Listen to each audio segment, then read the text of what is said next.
Welcome back. So, first things first, let's talk about why thumbnails are important. Now, of course, the most important part of growing a channel is making good stuff. And I would never tell someone to spend less time on the writing or research or making graphics or filming or anything like that in favor of thumbnails. All I would promote is that people spend more time on thumbnails in addition to all of those things.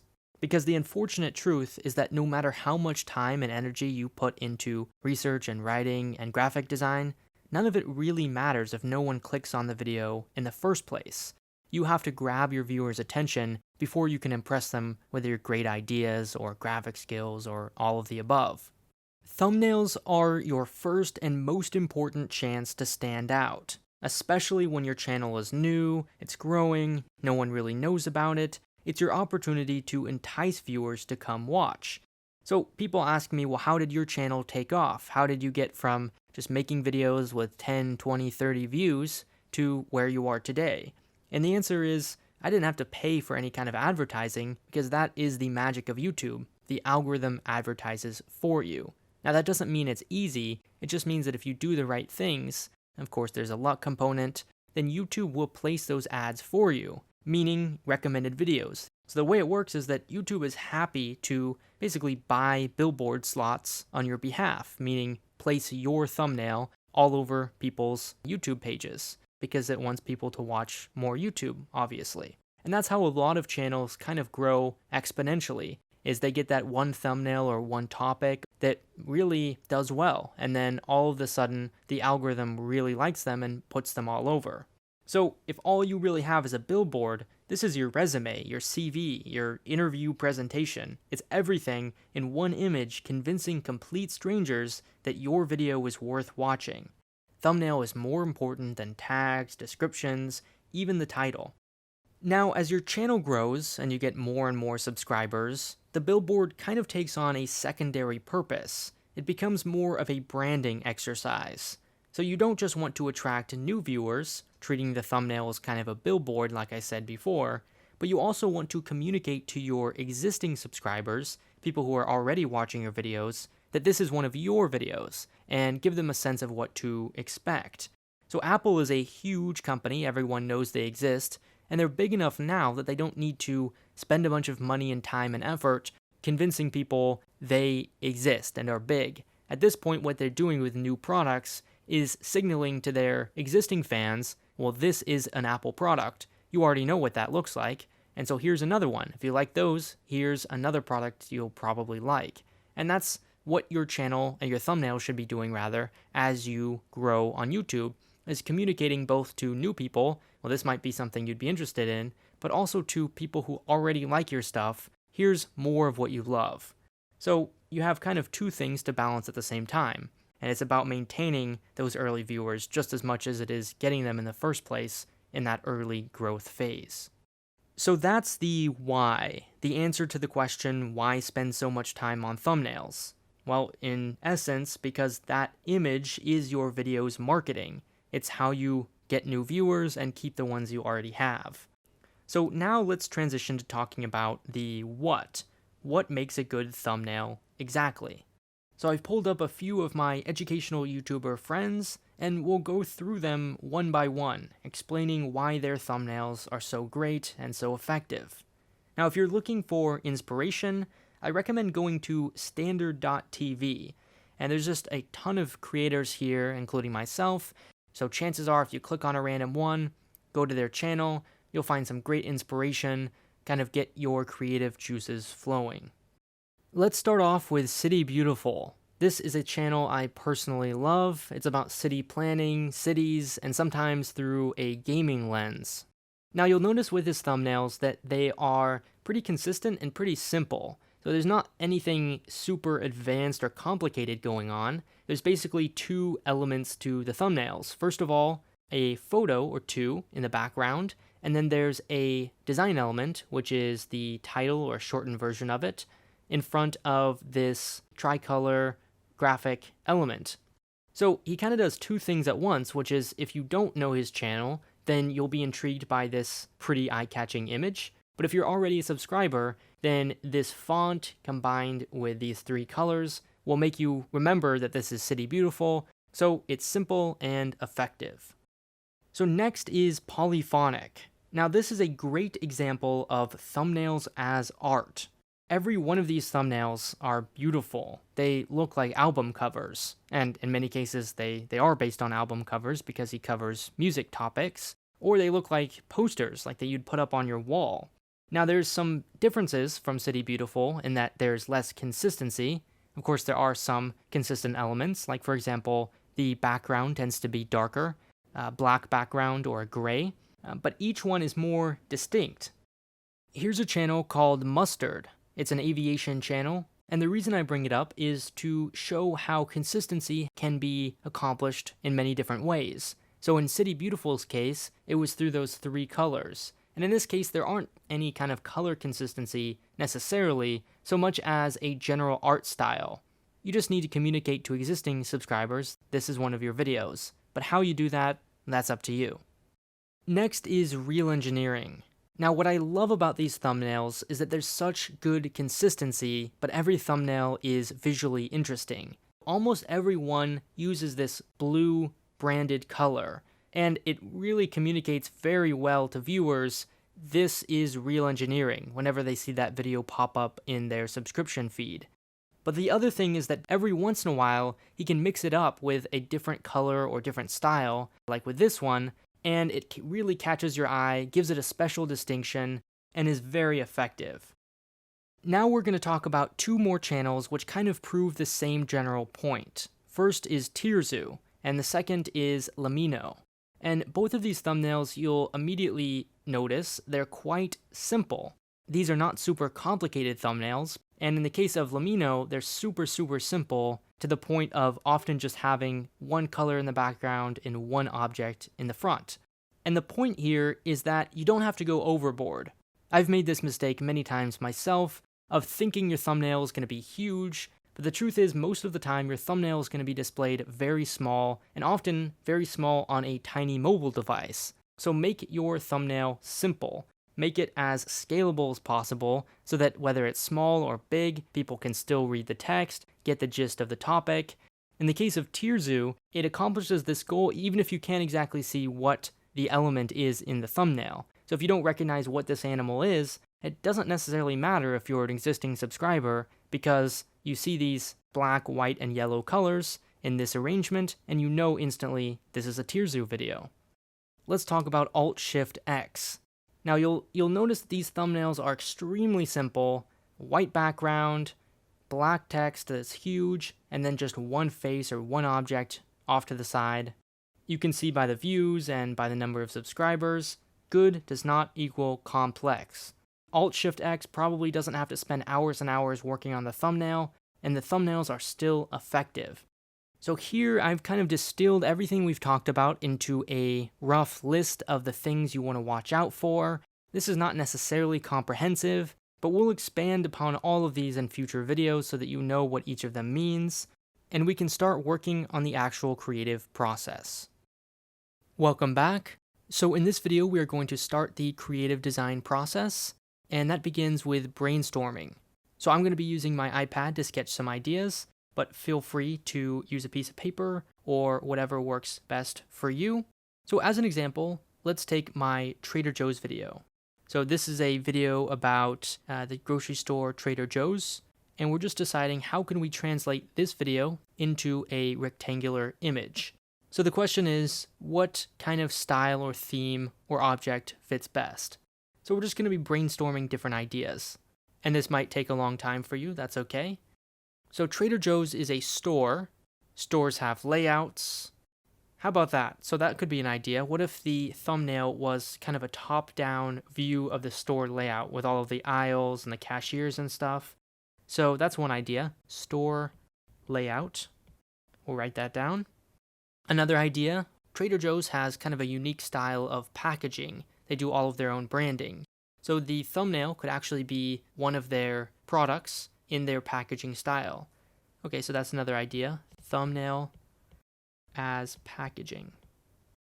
Okay, what's something unique about Trader Joe's? Well, inside the store, they're all tropical themed, so that could be another thumbnail idea. make the thumbnail look like a tropical scene and then use the Trader Joe's font or logo. So tropical. That's another idea. And you might have 20 or 30 ideas, or you might have 2 or 3. Just get as many out as you can. And now that we have our ideas, we're going to start to whittle them down a bit. So one by one, we'll just decide, well, which ideas that came to us seem like they would work. First one, store layout. Well, my concern here is that it's not really unique to Trader Joe's, so I'm not sure it would communicate that store in particular. Now next, thumbnail is packaging. It's a pretty creative idea, I like this one. My only concern here is that I've done this for other videos, like my Costco one, for example. So I don't want to repeat it, so let's go ahead and skip that idea. And the last one, tropical theme, that seems like it would be visually striking. It would stand out as a thumbnail, and also it would communicate the store concept. That seems like a winner. Now that we have a general idea of what we want the thumbnail to look like, in this case it's going to be a tropical theme, it all just comes down to the implementation and the details. We want to start sketching, well, what are some specific ideas? We probably want to have some palm trees. We want to have the Trader Joe's logo and or font. And we want something visually striking. So let's pick some colors that would catch people's eyes. So maybe a red or a yellow. And how are we going to incorporate our channel logo? Could be in the sun. There could be a setting sun. And the logo is inside the sun. So if you hesitate at all, that's okay. Not everything needs to be perfect. These are just general ideas. So now we can take our ideas and we can start to think about how we would implement those precisely. The logo, we might want the logo to be in the middle. We'll put the logo there in the center, and we don't know what the text will be exactly. There might be some below here, but generally the text will be in the center. We might want some palm trees off to the side. It doesn't need to be good image. You can tell my drawing skills are not very good, but that's not important. And then in the center there might be kind of a beach. And then we might even have like a coastline here of water. And then the sun can be kind of setting right here between the logo and the water. So that's just a general idea. We don't want to start the design process yet. If we open up Affinity Designer and just start playing with shapes, we won't really have a direction. We won't really be working towards any kind of goal. And so this step, as silly as it might sound, is really important because you want to know what you're actually creating before you decide how exactly to do it. This is kind of the big picture step, and in the next few videos we'll actually be doing the creating the shapes and messing with the colors. But before all of that, we want to have some general idea of what it should look like by the time it's done. So in preparation to begin the actual design process, we're just going to open up Affinity Designer and get our canvas ready. Now this might look a little bit different depending on the device you're using. We'll go to File and New, and in my case I already have a preset created to save me a bit of time, but in your case you can just type in the dimensions. The width is 1280 and the height is 720. Now once you have those set, you can just click the Create button, and now you're presented with your canvas. And in the next few videos, we'll give you a complete introduction to all of these different tools and start working on the thumbnail. Welcome back. So in the last video, we left off by creating this blank white canvas in Affinity Designer, and we're going to start this video by giving you a brief tour of the interface. So right now you can see this white space is where we can create our design. We can zoom in and out of it. And on the left side are all of the tools at our disposal. Now we'll go through each and every one of these at some point and in some form, but for now let's just focus on a few important ones. So let's start with the shapes. Each of these are just potential shapes that we can create, and here are a bunch of more specific ones. And so let's just create a circle. So we click on the circle, and now you can see our cursor has changed. And that means that we can start creating shapes. So if we just click and drag, then we can set the dimensions and location of our circle. And now a little tip is that you can hold down the Shift key while you're doing this to create equal width and height dimensions. Now, you'll notice that when we let go, the shape is created, and yet our cursor stays as these crosshairs. What that means is that we can continue creating circles or whatever shape we have selected, and we could just go on forever. But if we want to go back to not creating circles, then we need to change to a different tool. So in this case, we'll go back to our original move tool here at the top. And now you can see our cursor is back to normal. And we can click and select the different shapes to edit their properties, delete them, move them around, and click and drag to select multiple of them. Now you may have noticed that as we create each shape, a new row appears here on the right side of our screen. Now this is called the Layers panel. Now we can switch between these different panels, and we can actually click and drag this panel to give it a little bit more room. And if you really wanted to, you can even move these around. Now for each of these rows, they represent one of the shapes on our canvas. So let's play around a bit. So for this shape, let's set it a different color, and perhaps we want this shape in the background. Well, these rows here correspond to the order that they appear on the screen. So if we want this green one behind the others, we can just click and drag it in the back. And we also have a few other tools. We can change its opacity here, make it a little bit more transparent, somewhere in between. And we can also hide this layer entirely.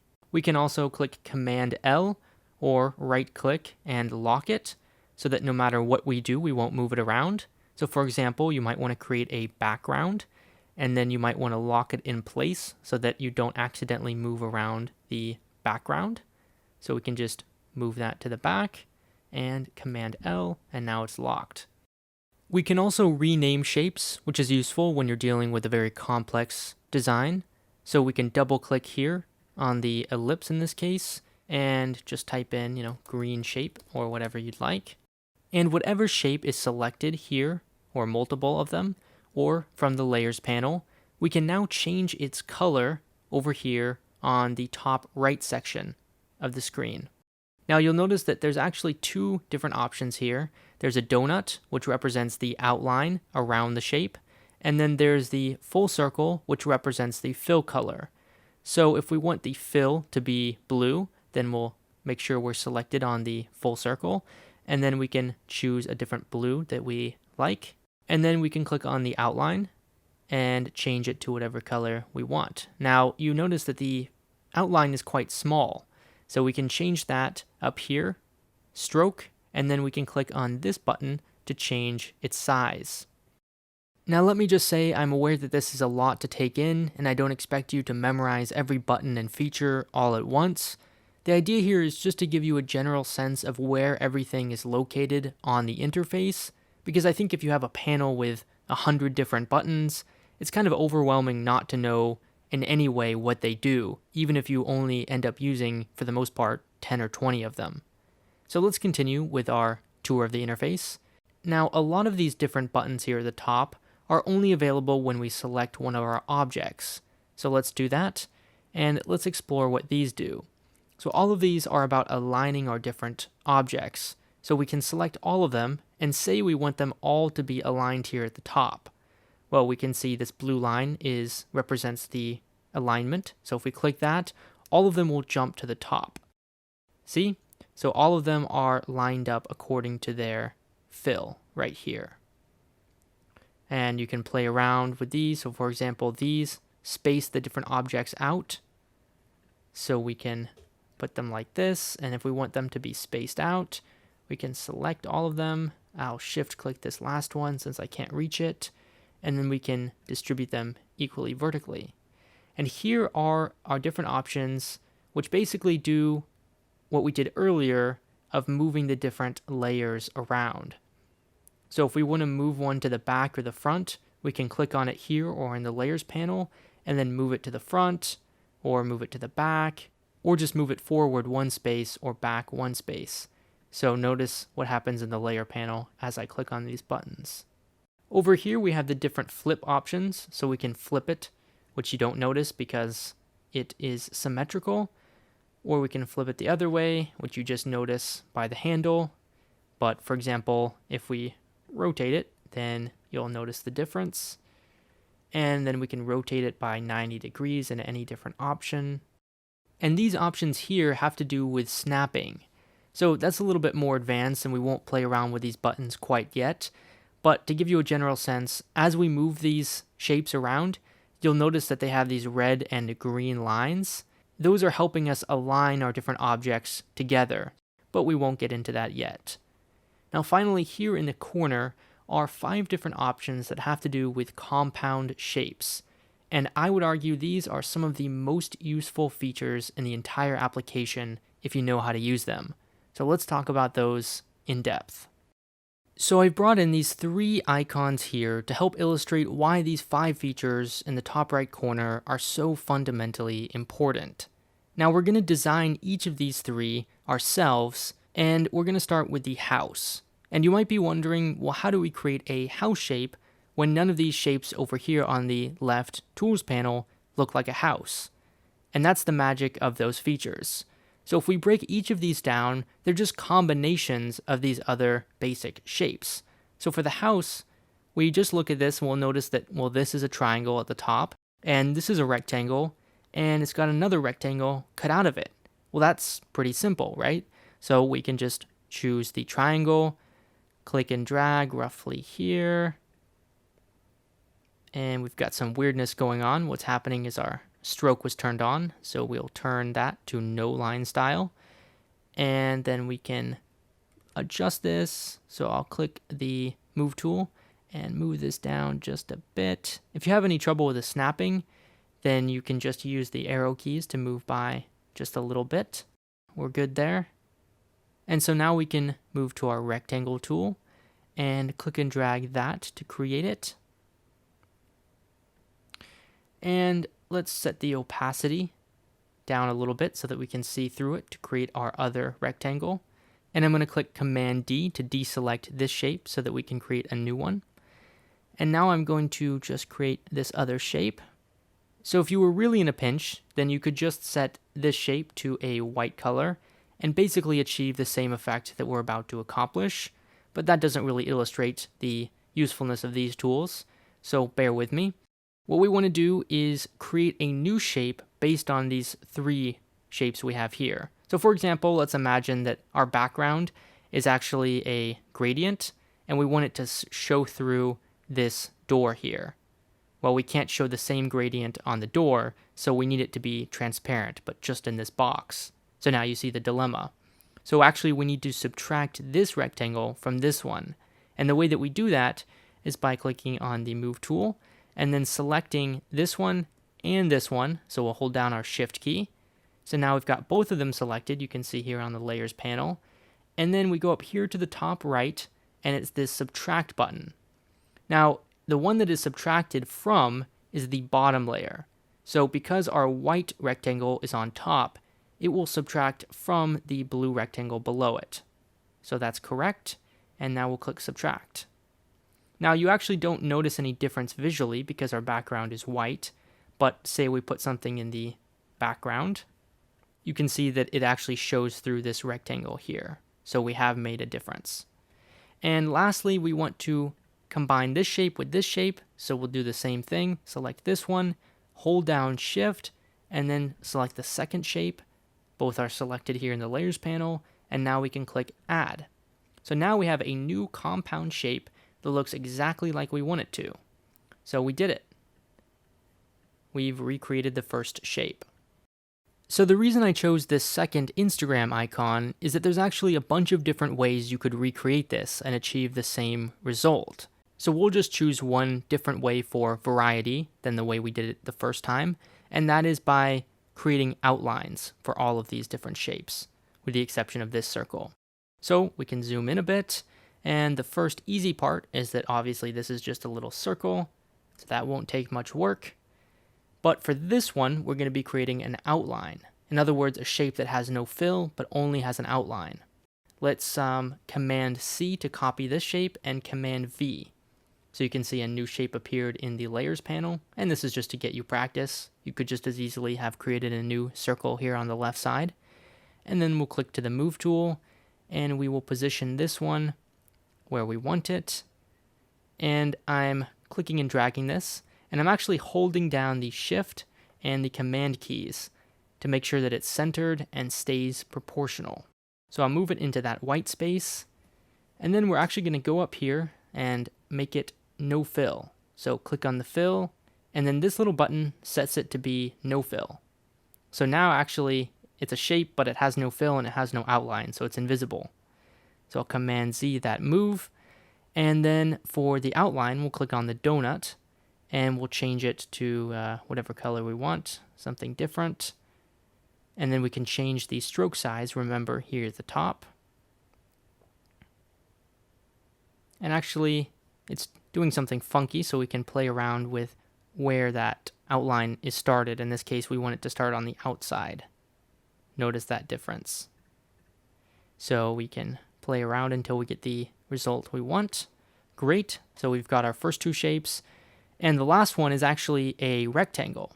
So we will click the rectangle tool, and we'll start here, holding the Shift key, remember, because we want it to keep the square dimensions. And we will move it a little bit to position that. Great. And the corner function up here allows us to kind of change the curvature. And let's just set this to that same red that we just used. So I'm clicking into the swatches, changing it to be the fill, and then this has all of our recent colors. So we've already recently used that color, so for consistency, we'll click on that. And now we've achieved our second shape. Hooray! Now this last icon gets a little bit tricky, and that's because you can't just add and subtract the existing shapes to reach this result, at least not in an easy way. So the purpose of this is to show you how to create custom shapes. And we're not going to create this entire shape just for the interest of time, but we're going to start on this base so you can see how custom shapes are designed. So in this case, we just need a starting shape. So we can really choose any of these, but I'm going to choose the ellipse tool. And the reason for that is sometimes you can notice that although the shape is pretty different from any of these, for example, there's no triangle, and none of them look like a rectangle or a rounded rectangle or even a circle too much, there are some individual shapes that you can tell within the larger one. So here, there's obviously a circle going on. So let's start with that. All we need to do is just start with some kind of shape. So I'll create the circle there, put it in place, and this is where the custom shape begins. Now what we're going to do is start editing the points of this circle to change its shape into something unique. And to do that, we need to tell Affinity Designer that we want it to show us the points that create this shape so that we can start editing them. So all we have to do is click the shape and then go up to Convert to Curves. And now we can click on the Node tool. And the Node tool effectively shows us the different points that create the shape. So the shape itself did not change yet, but we can start to change it now that we have these shapes. So actually I'm going to rotate this a bit so that the bottom point is directed in the way that we want it. Then go back to the Node tool. And then you can see that I can actually click and drag, and just like a shape, I could click and drag to select multiple nodes, in fact. And just a bit of terminology, these points are called nodes. So if you see that in the interface, that's what that means. And so I can click and drag on this node, for example, move it where I want it to be. And then these two handles on the side allow me to change the curve. So you can see that I'm matching the curve. And you can click and drag anywhere on this line to create a new node. And in fact, you can option click one of the handles to remove it entirely so that there is no curve. It's just a direct line. And you can just keep on adding more nodes, adjusting their curves, deleting them, and so on until you achieve that end result. And that's how you create a custom shape using nodes. Now I know this video is getting a bit long, but before we end this particular lesson, the last thing I want to go over is text, because that's something you're certainly going to need to create thumbnails. And this, luckily, is pretty simple.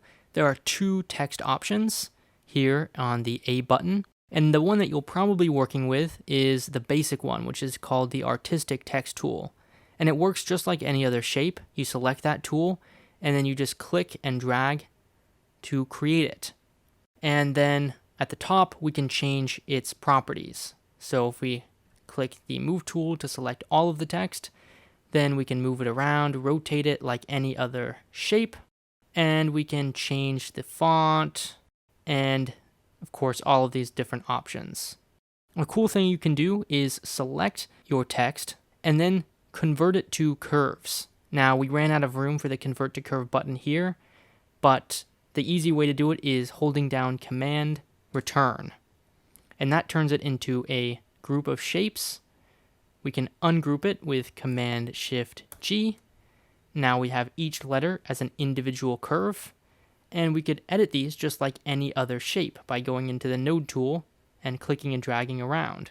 And this is useful for stylizing text or doing anything custom that you want with it. Now, once you change it to a curve, you can't change it back to text, so make sure you type in whatever you want before you convert it to curves. Let me just say again that this stuff takes practice, so before you begin the next video, in which we'll go over some more advanced techniques, take a while, maybe an hour or two even, to just monkey around and have something in mind that you want to create.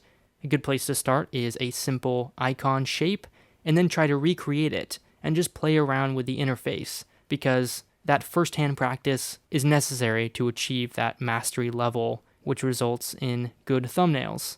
So get some practice, and I'll see you in the next video. Welcome back. So in the last video, we went over some of the basics of Affinity Designer. And you may have finished that lesson thinking that there's so much more to learn. You can look at the interface and see all of the different tools and buttons and aspects that we haven't covered yet, and think that you're just at the very beginning. But I'm here to tell you that that's not true, that first video is enough to get started. Just knowing how to manipulate and create and add and subtract from shapes and add text, that's enough to get you most of the way there. And everything else is more advanced.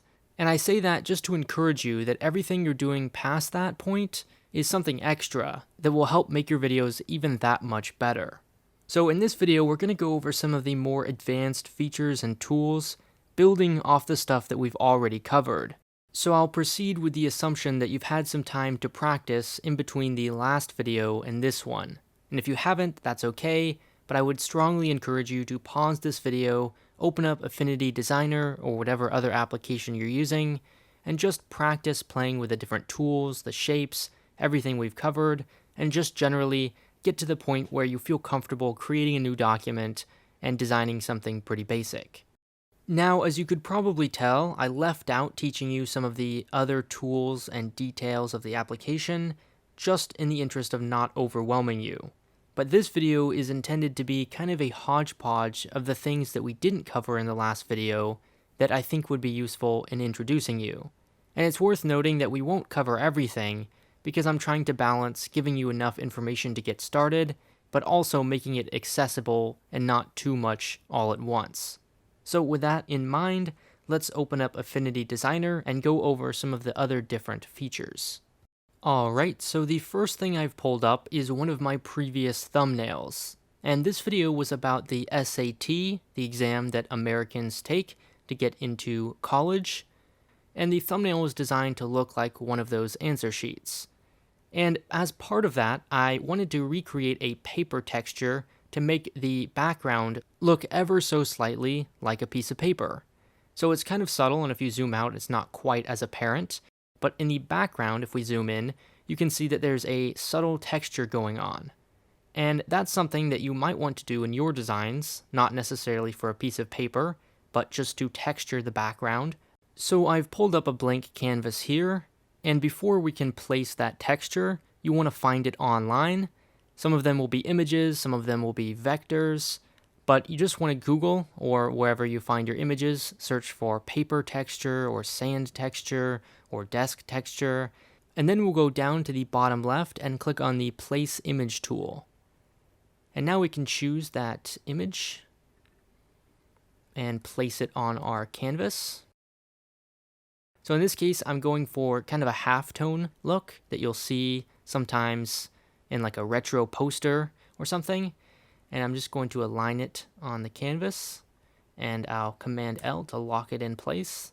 And then really all of the magic happens right here in the layers panel, and you change it from normal to whatever opacity style fits best.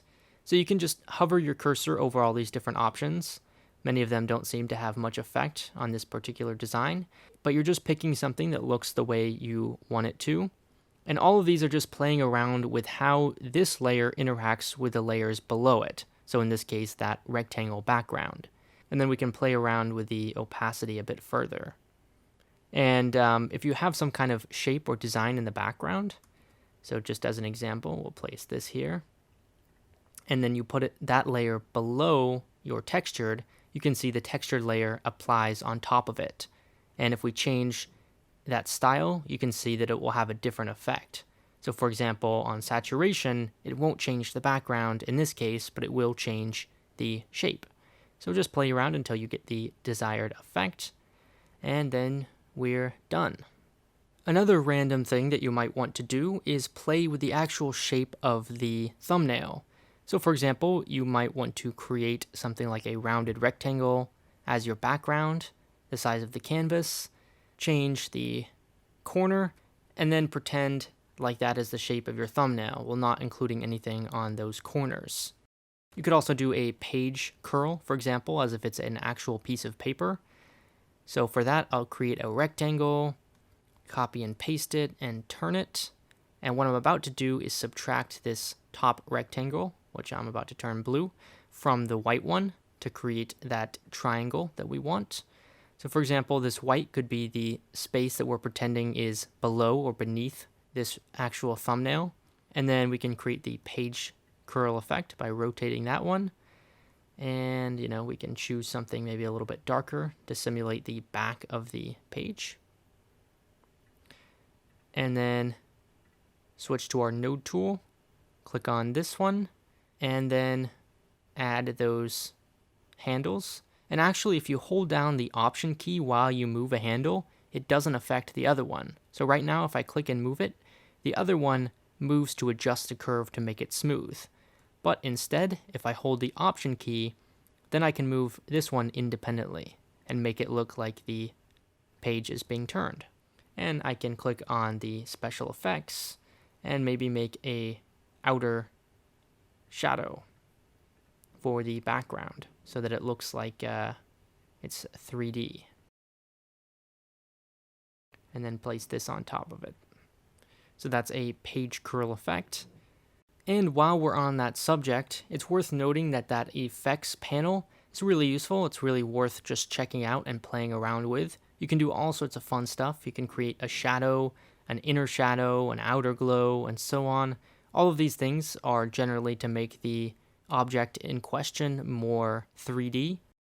If you ever want to incorporate some kind of image off the internet, but you find that the background is white or black, and you want to just isolate the actual object in the photo by itself, and I'll show you what I mean by that in a second, then I'll show you how to do that because this is probably something of a common situation. So just as before, we can click Place Image, and in this case, I'm using a picture of a watch.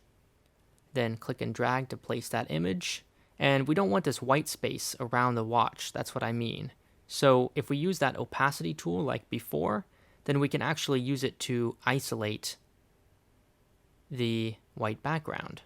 So try each of these until you get the effect that you intend. But for example, if I remove the background, you can see that the linear burn, as well as a few others, accomplish basically what we're going for without that white background. Here's something else that might be helpful. In the last video, we talked about how if you have two or more shapes, you can add and subtract them.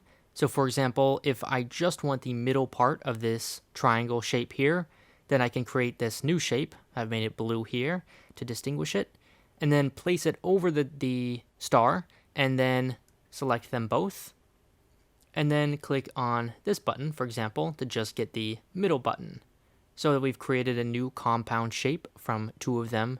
But something else that you might want to do is that exact same thing for an image or a group of shapes. And in that case, it's a little bit more complicated, and you have to use something called masks. And masks are basically telling Affinity Designer that you only want to selectively see part of an image or a group of shapes. So let's put this in more concrete terms. So sometimes I work with a flag in my videos, but I just want to show part of a flag, like in this case, the circular part of this flag. So let's import, using the placeImage function, a new flag. And say I just want to show this middle part. So what I can do is, instead of subtracting or adding or multiplying with these functions, is actually to use a mask. So in this case, I'll create a new circle, just because I want it to be a circle, and I'll place it here in the middle. And you can see in the Layers panel, the blue ellipse is in the front, and the flag is in the back. So I can select the blue ellipse, and then I can drag it over the flag, but just to the right of where that preview shows. So you can see just barely that little blue line appears, and when that appears, I can let go. And now you can see I'm applying this, which is called a mask, which is to say that the image is cut and only shown where that shape was. So let's rewind and do that again, this time maybe with a different shape, just as an example. So I will create a star and place it right in the middle. And then I'm just clicking and dragging that star in the Layers panel over the Macau, over the flag, and just to the right of it. Not below it, not above it, but just to the right. And there we go.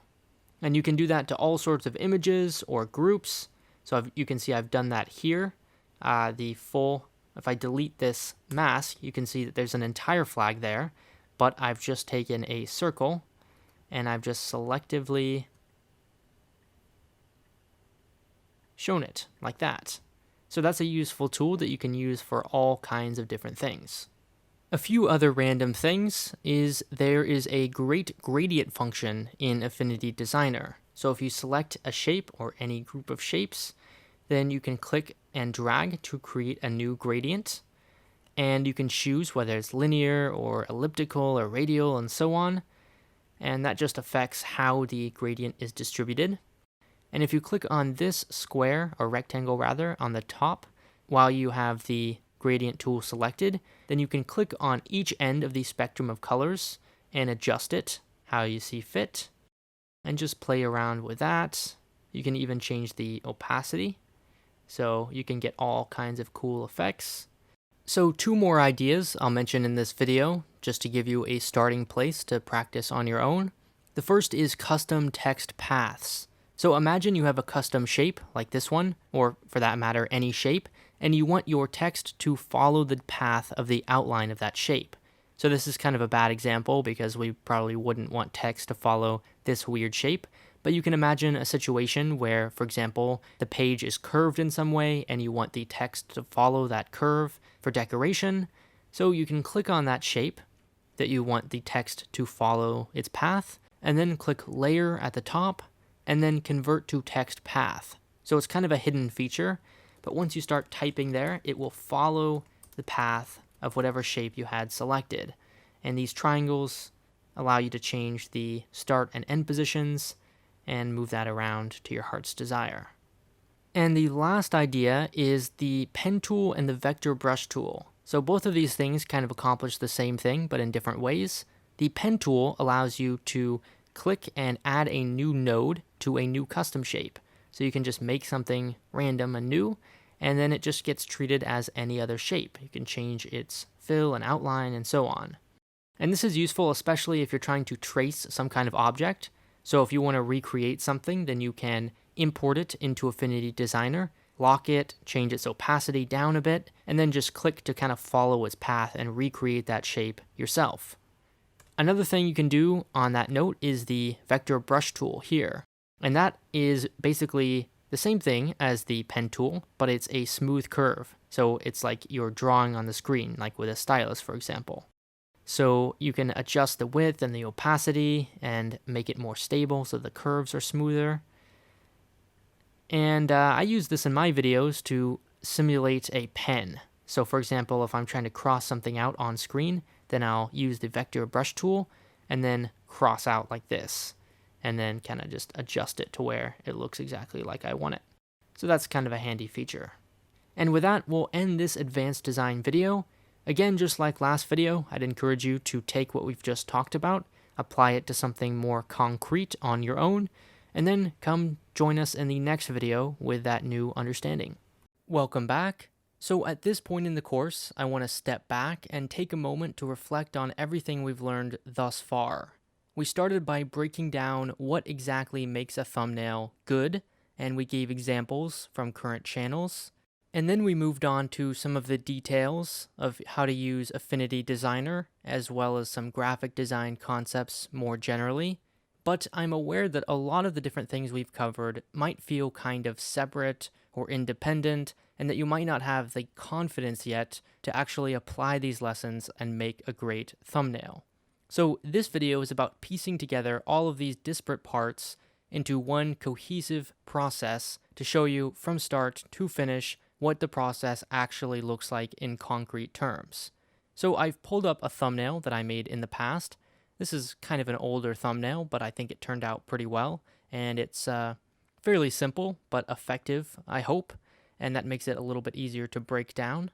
However, in the interest of showing you how this was created, we're going to forget that we saw this and pretend that we're starting anew from the very beginning, the brainstorm process, and I'm going to talk to you about what the thinking process was to actually come up with this idea, and then we'll open up Affinity Designer and design it. So by the end of this video, we will start from a blank canvas and we will recreate this very thumbnail. So let's get started. Okay, so I've pulled up a notepad here, and again, we're just going to be brainstorming from the very beginning. What are some good ideas for what the thumbnail could look like? Pretending again that we don't already know how this eventually turns out. And so let's start by reminding ourselves what actually makes a good thumbnail. We created a list earlier in this course, so let's just remind ourselves of what that looked like. So the first thing we decided was striking visuals. So it has to be something that will catch your eye. The second thing was consistency. So it has to be consistent with the other video thumbnails that we have, something that people would recognize as our video. The third thing would be relevance. So it has to be something that is related to the video topic. And the fourth thing is scalability. And of course, this just means that whether the thumbnail is small or large, it will be readable and understandable as to what it is. So this is a good starting point. So this video is about North Korea's economy. We know that. And of course, in any discussion of North Korea, what people most commonly associate it with is the leader, Kim Jong-un, as well as nuclear war. So those two things might play a role in our thumbnail. And let's combine what we just said, which is the topic, with those four factors that we talked about just now. So consistency we can kind of disregard for now because we're not designing a brand strategy here. We're just designing one thumbnail. So we'll set that aside for now. But the other ones, so striking visuals, we want something that will catch people's eye. And I'm immediately thinking there should be some kind of nuclear weapon involved, like maybe the bomb itself or like an explosion. So I'm going to write explosion off to the side. And I don't know how that will be incorporated yet, but again, we're just brainstorming. An explosion would catch people's eyes pretty well. For relevance, like I said, I think we'll incorporate the leader in some way. So maybe a recreation, a vector graphic of the leader, past or present, just in some recognizable way. And for scalability, we want to keep everything pretty big. And that probably means like a world map in the background or a big picture of Kim Jong-un or something that everyone will be able to see from afar, even if it's small. Okay, so we have those ideas. And as you think about this, hopefully some other things will just pop up in your head. There is no methodology necessarily, just that your brain automatically comes up with stuff, of course. So we want a world map in the background because this is kind of a global issue. And we want an explosion again. So maybe an explosion in the background. And I'm thinking for the leader, it could be like a statue. That will probably fill most of the space. Oh, another idea real quick is like a grid, like a military grid pattern, which kind of like people associate with war, and maybe like a green or bright red war kind of color that will catch your eye, but also you associate with like emergencies or war. So now we kind of know what it's going to look like, and we just want to know kind of where in the scene will all of that take place. So imagine there's like a grid pattern in the background, and we're going to have like a leader statue here, and the background will be red, and then we want like our title in the top left corner, like this, something like that. Hopefully you've already determined this by the time you get to this point. So in my case, my channel often has this title in the top left corner, so we already have that, and that's kind of the branding element. And actually in this corner, kind of behind the title, we can have the North Korean flag. So we'll incorporate that, and we can kind of like fade it in, so it kind of like fades away as it moves towards the center. And we want like all eyes on this statue, so we might have like a star in the background to emphasize this part. You'll notice we have a lot of space to the left and right, so maybe like some other people who are saluting him. And I think that'll basically take up the entire space. So, oh yeah, and the branding element. So we will have the PolyMatter P here in the bottom left corner. And what else am I missing? The nuclear explosion. So we can maybe have that like right here in the background in this unused space. I think people's eyes kind of naturally go towards the corners. So by having like the North Korean flag here and the PolyMatter branding here and then like a nuclear explosion here, we've covered all of our bases. So now we kind of know what it's going to look like, and we're ready to move on to the actual design stage. Okay, so I've opened up Affinity Designer, and we're going to open a new document here, thumbnail size. And again, start with the blank canvas. And we'll reference this thumbnail so that we know what we're going for. And the first thing, let's start with the background. So I generally like to work from the background to the foreground. So for the grid, remember that we can do custom lines. And so the fastest way probably is just to use the pen tool, click, and then if you hold down the shift key, it allows you to move by just one axis. So I'm actually moving my finger down and to the right or to the left, but it just moves straight down. So I'll do it off screen there. So you can see I have one line of this grid now. Copy both of those and paste, and we'll just repeat this. Okay, now I'll copy and paste again and rotate it to get the other side, and then make it long here. Okay, great. I don't like how it's just kind of cut off on the corner, so I'm going to Command A to select everything. Zoom it out a bit. Okay, cool. And I'm actually going to Command G, which means everything that I just selected is turned into a group here in the Layers panel, because really this is just acting as one thing, which is our grid.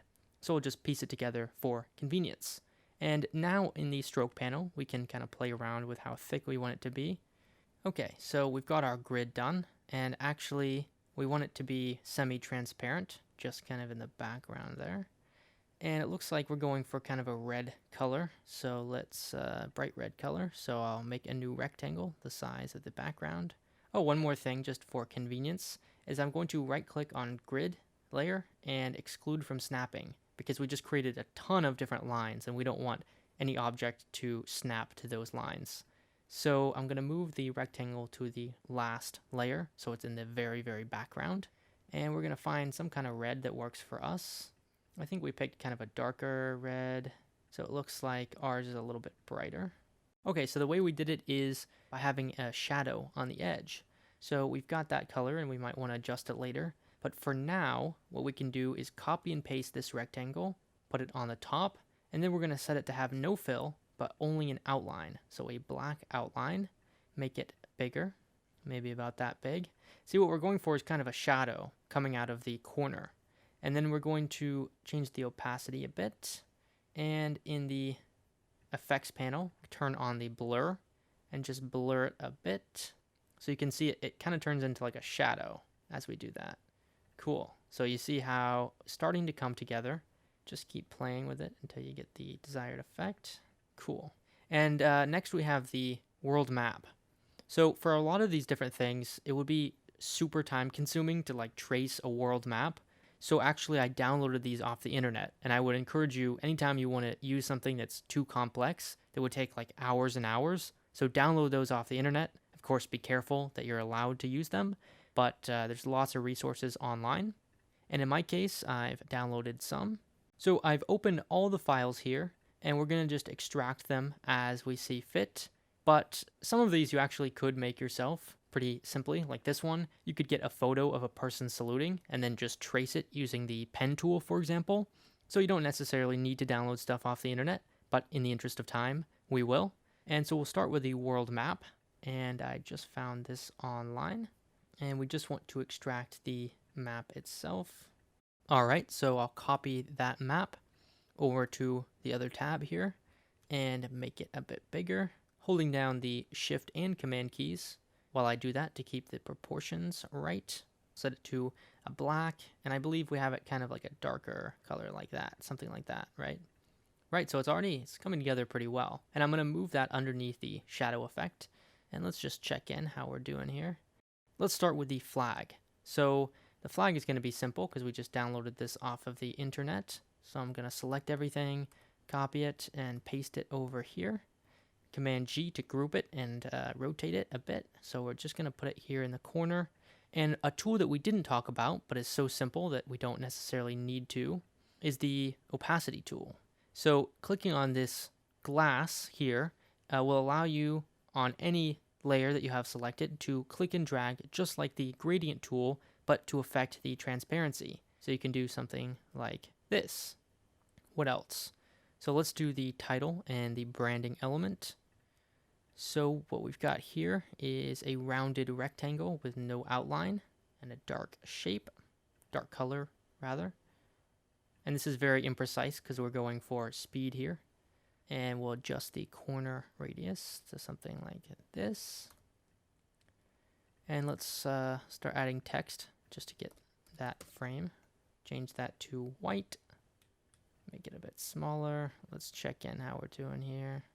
So I'm going to select the text now that we know for sure what it's going to say, and Command Return, turn it into a group of shapes, and then Command Shift G to ungroup it so that I can group separately the top line. Select it, Command G, and do the same for the bottom. So now we have them independently. And I'm going to center this text on the top here. So I can select both of them and then use these align tools. So align vertically and then align horizontally to put it in the middle very easily. And down at the bottom, we have another one here. And actually we are snapping to the map. So I'm going to exclude that from snapping. So now we're going to move that. And we want it to be aligned. So I'm actually going to create a rectangle just for the purposes of aligning it. So it's the size of this rectangle on each side, just for reference. Cool, got that. And we actually want it to not be rounded rectangles here on these corners. So the way we do that is selecting both rectangles and Command returning just as before. And you'll notice that in the layers panel, it goes from a rounded rectangle to just a curve. And remember, that allows us to edit the curve. So if we go into the node tool, now we can start to play around with these. And remember, if you option click a node, it goes away, stops being curved. So I'll do that on both sides. And likewise for this one. So I'll select the text, use the color picker to get that same black. Okay, cool. Very rough approximation here. Okay, we've got that. And I'm going to select the two rectangles actually, use the effects panel to give them a outer shadow, kind of give it a 3D effect. So it might be kind of subtle, but if I toggle that back and forth, you see that it really adds something because now the title is kind of above the rest. What else are we missing? The logo. I'm not going to recreate that. So I'm going to copy and paste it over. And we're basically doing the same thing as the rectangle down here. And of course, I encourage you to use your own branding elements, right? So don't just put your logo in the same place in the corner in a circle because that's going to look a lot like mine. And I would encourage you to do your own thing, develop something unique for your branding. But this is useful as a point of reference, hopefully. So figure out how to show your logo in some kind of creative way. And we'll select all of this to center it on the screen. See that red line is showing us that it's centered. And I always like to select and Command G to just group stuff for the sake of keeping things simple in the layers panel. There we we go. And I'm going to lock the flag and lock the map and lock the grid and background so that we don't accidentally move those. And this one. Okay, so we've kind of got the framework here. We want to work on some of the details. We've got a nuclear bomb in the background. Let's add that. We want just the explosion. So we will paste that in and use the color picker to give it a similar color, maybe a little bit darker, or this is a layer. So we're going to select all of that, move it out of the layer, delete the layer. Now we have individual objects. You can see they're all separate. And we want this to act. We're going to group that. Act is one object and this to act is another. So we can kind of play around with how these look. We'll move these around. Yeah, so something like that. And now we've got the biggest thing here is the focal point. So we have this Kim statue. I downloaded it off the internet, but I don't like the color actually. So I changed that. And I don't like these little spots. So I actually got rid of those. So I'm just clicking, dragging, selecting, and deleting the stuff I don't like. And now you can see we have a bunch of different objects, but basically since we're going to do two colors, the darker color and the lighter color, we want to select all of the darker color so that we can group it and treat it as one thing. Okay, so I'm going to Command G, and then the rest we'll select and then deselect just that darker part and group that. So now we have two groups, you can see, and we're going to copy and paste these into our design. So we had something like this, and we want to change it to kind of a yellow gold. And actually I really like the gold I picked before, so I'm going to try to recreate that somewhat. Okay, so something like that. And for the back layer, let's add that 3D effect as before. So we're adding an outer shadow, give it more of a 3D effect. And you can see I did a shadow coming off of the back. And there's a couple ways you can do that, but the simple way is just to copy and paste the same shape. And on the second one, well, first of all, we'll get rid of the shadow. And we'll just give it like a dark black color and move it kind of down. And then we will change its opacity to look like a shadow. So something like that. Close enough. And we have these stars coming out of the background. So let's look at that. So I'm clicking and holding on the star tool, which gives us a bunch of other different options. Looks like we're using something like the double star tool.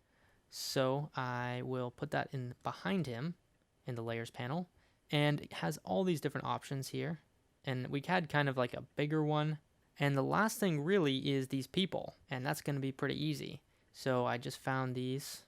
And I just got rid of the outline. I'm going to select the people, move them into our document, make them a bit smaller. Again, reminder, I am making them smaller but keeping the proportion by holding down Command and Shift. And now it's just a matter of arranging them. And from here, we can just give them, I think I gave them, yeah, kind of a dark red color. And right now they don't look great, and that's why I added the white outline. So I have them selected, and I'm just going up to stroke and increasing that outline. And I also gave them a shadow, I remember. So increase the radius, something like that. Cool, so that is kind of the short, quick, and dirty version of how I made that thumbnail. You can hopefully see the design process. And of course, it takes a lot longer than that, so don't think that making a thumbnail is that easy. My intention is more to show you the process more than anything, and know that actually making it took a lot longer. In fact, I usually reserve at least one full day on just the thumbnail. That's how long it takes, because you'll make mistakes, you'll try different things. I think at one point I had the bomb as the focal point of the thumbnail, and I decided that it would be better to have this Kim Il-sung statue. So I played around with a lot of things, and of course you will too. And that's okay. And don't think this happens super quickly. There's a lot of just playing around with things, trying different versions, and seeing what works, what doesn't. And in the next video, we'll get into some of the mistakes that are easy to make, and we'll talk about how to avoid them. And then we'll be almost at the end of this course. So get some practice, and we'll see you in the next video. Welcome back. So in this lesson, we're going to cover some of the most common mistakes that people make when creating thumbnails. Now, I'm so glad you made it this far, because in my opinion, this particular lesson is the most valuable in this entire course. These are the kinds of mistakes that people make over and over and over again, not knowing that they're doing them. and it cost them a ton of viewers. But these are not complicated things. They're really quick fixes once you know you're doing them. So actually, I would encourage you to write these down if you want to go that extra mile, and as you're making a thumbnail, ask yourself, did I violate any of these rules? I really want these mistakes to stick in your brain so that you never make them, but I also don't want to call anyone out or make anyone a bad example, so I'm going to talk about these in general ways, but I've also recreated 6 of my past thumbnails, changed them a bit, and then we'll show them side by side to see which one is better, how these mistakes make the thumbnail worse, and give you something concrete to learn from. So let's see some of those examples. Here's the first one, and whether you've seen this video or the thumbnail or not does not really matter. Just look at the thumbnail, try and see if you can figure out what is wrong with this picture. And I'll give you a minute to think about that. Now this one was pretty easy, so if you guessed small text, you are correct. On the left is the version of the thumbnail that I released, and on the right is a version I recreated with smaller text. And the reason this mistake is so common is that you're probably going to be designing the thumbnail full screen on your laptop or computer, and then YouTube is going to make it really small to show to people on the sidebar or in their feeds. Or imagine someone sees your tiny thumbnail on their already small phone. That thumbnail is going to be really small in absolute terms, so make sure the text is big enough that people can see it no matter what screen they're looking at. Alright, moving on. Here's another one. Take a moment to think about what is going wrong here. And you might notice a pattern, and that is text.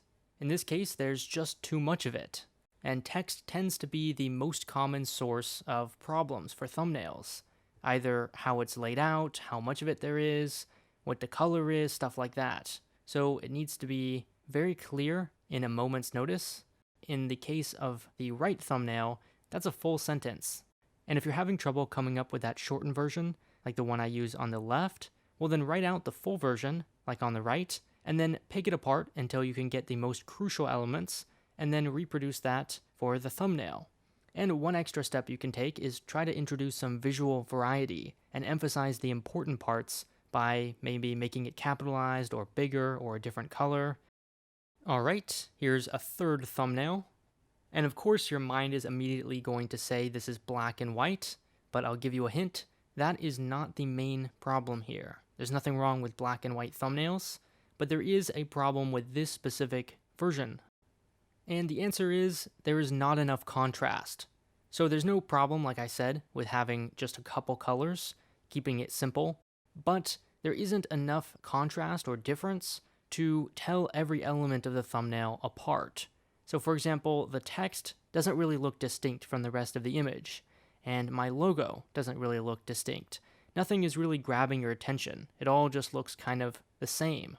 And more specifically, the text actually is hard to tell apart from some of the other elements. So the rectangle behind the word solved kind of blends in with the protractor behind it. So that's problematic.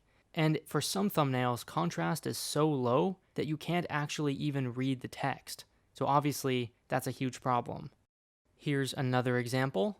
And in this case, what you're seeing right here is the thumbnail I officially used for this video. But in hindsight, I recognize that I did make one big mistake here. So see if you can spot the theme of what's going wrong here. And the answer is there's too much going on. And where does that come from? Well, there's this temptation to kind of fill every empty space with elements. So in the left case, you can see that anytime there was a little bit of background showing, I just put a new element, a cloud or a rat or a sparkle to just fill up that space. But it's a little bit too much all at once, especially when the thumbnail is small. So on the right, I just cleaned it up a bit and made it a little bit more obvious what's going on. It's a little bit easier on the eyes. So don't be afraid to leave empty space. Empty space can tell a lot, and it can be very useful. Moving along, this one I gave you kind of a hint, and you'll probably notice the timestamp on the bottom right corner. And this is a super common mistake. And the reason that people make it is that you make the thumbnail, and then YouTube puts the timestamp of the video right here on the bottom right corner. You don't even think about that until after it's uploaded, and then it covers whatever is in that corner. So the lesson is, don't place anything important or anything small in the bottom right corner, because it will just get overlaid on top of. So in this case, I originally put the Chinese flag design in the bottom right corner, but the timestamp completely hides it, so you don't even know what that red thing is in the corner. And finally, we have a sixth mistake. This one, again, should be pretty obvious, and that's kind of the point. These red arrows and circles that you see all over YouTube, personally, I think that it comes from people trying to stand out, to get attention, but if you really need an arrow or a circle or some kind of big element on top of your design, probably your design was not obvious enough in the first place. Probably there wasn't enough visual distinction, or you weren't drawing people's eyes in as it already was. So I think if you're drawn to use those kinds of elements, like an arrow, stop right there and say, why is the arrow necessary? And then fix that problem. And actually, a secondary problem is that everyone has started to do this. You see these red arrows all over YouTube, and so they don't really stand out anymore. There's just so many of them that they actually blend in by trying to stand out. So don't make that mistake. Now I want to end this video with something actionable that you can use, and that is a website called thumbsup.tv. It's a really simple interface. You just click and you can add your thumbnail that you've designed, and then type in a title for it, and then it will show you exactly how your thumbnail and title will look like when they're uploaded to YouTube. So you can get a sense of, for example, how small it will be shown, and whether your title will fit in YouTube's user interface, or whether it will get truncated. So this is a super useful, entirely free, no ad service. I use it myself. I would encourage you to as well. Alright, that's going to be it for this lesson. For the final time in this course, welcome back. And in this last video, we're going to talk about getting feedback. And in the end, thumbnails are designed to catch other people's attention, not the creators. So ask those other people, and don't assume what you think is visually appealing or striking will be so for other people. Now, it's true that if you have other friends who are creators, or you know someone who works in graphic design, their feedback might be more specific and actionable, but that's not to say that their feedback is more important than anyone who you could ask. In my opinion, family and friends are just as good of a source, because ultimately, it's about how the image catches their eye, and that can come from anyone. Anyone whose feedback you trust, anyone who will give you their honest thoughts, that's good enough. Now, there's a completely different school of thought, which I'm not sure I completely subscribe to, but I think it's worth bringing up, which is that people don't always give the best feedback, not because they don't want to, but because they literally can't. People might give bad feedback on accident because they don't understand the criteria on which people actually choose thumbnails to click. So they might say, oh, this one looks really aesthetically pleasing, I like the way it looks, but in fact, when it shows up in people's subscription boxes, they choose the one that's the most flashy or the brightest color. So just be aware of that. Some people take it a step further and say, actually, I'm going to disregard any kind of feedback, and I'm just going to see how people actually click in the real world. So they do some kind of A/B test. That's kind of the great thing about YouTube, is that it gives you an insane amount of data. It'll tell you what operating system people are using, where in the world they're viewing, for how long they're viewing. There's all kinds of data that YouTube shows in the Creator Studio Analytics section, so be sure to check that out. What some people will do is religiously check these metrics once a video is released, and if it's not performing as well as they expected, views-wise, they will change the thumbnail, which you can do as many times as you want, to something else. And if that doesn't do well enough, well, then they'll switch to a third thumbnail and repeat. And some people will go back to the first one, but you get the idea.